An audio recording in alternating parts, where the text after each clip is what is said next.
Justement non, tu vois. Les manuscrits subissent des erreurs de copie. Et c'est ce qui vous est arrivé puisque le copiste se trompe en recopiant. Hein, l'homme n'est pas infaillible. Donc il oublie un mot par-ci, il en rajoute un par-là.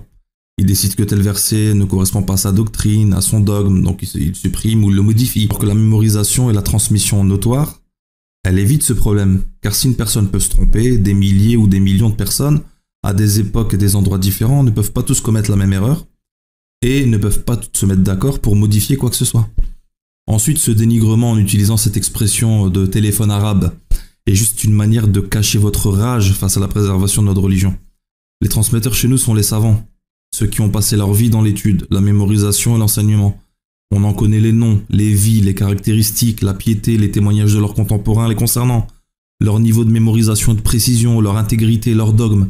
Et tout ça a été posé à l'écrit dès les premiers siècles. À chaque fois qu'un nouveau manuscrit a été découvert, un nouveau manuscrit du Coran ou de Hadith, il n'a fait que confirmer la préservation. Vous êtes incapable d'amener une seule preuve de falsification du Coran, alors que les spécialistes chrétiens de la critique scripturale eux-mêmes confirment que le texte est altéré. Non seulement on ne connaît rien des auteurs des livres de la Bible, rien des copistes, rien des copistes de copies de copistes, mais en plus de ça, plus on a découvert de manuscrits, plus on a découvert que la Bible a été falsifiée par les membres du clergé ou par de simples copistes. Quant au téléphone arabe, il faut que tu comprennes une chose, c'est que la Bible n'est ni plus ni moins qu'un hadith. C'est quoi un hadith? C'est un récit qui est rapporté. Donc en fait, vous suivez un livre, vous croyez dans un livre qui a été rapporté par des gens dont vous ignorez tout, donc en fait c'est ça le téléphone arabe. Ils se transmettent des informations, entre-temps il y a des choses qui sont coupées, qui sont supprimées, qui sont rajoutées, qui sont retranchées, etc.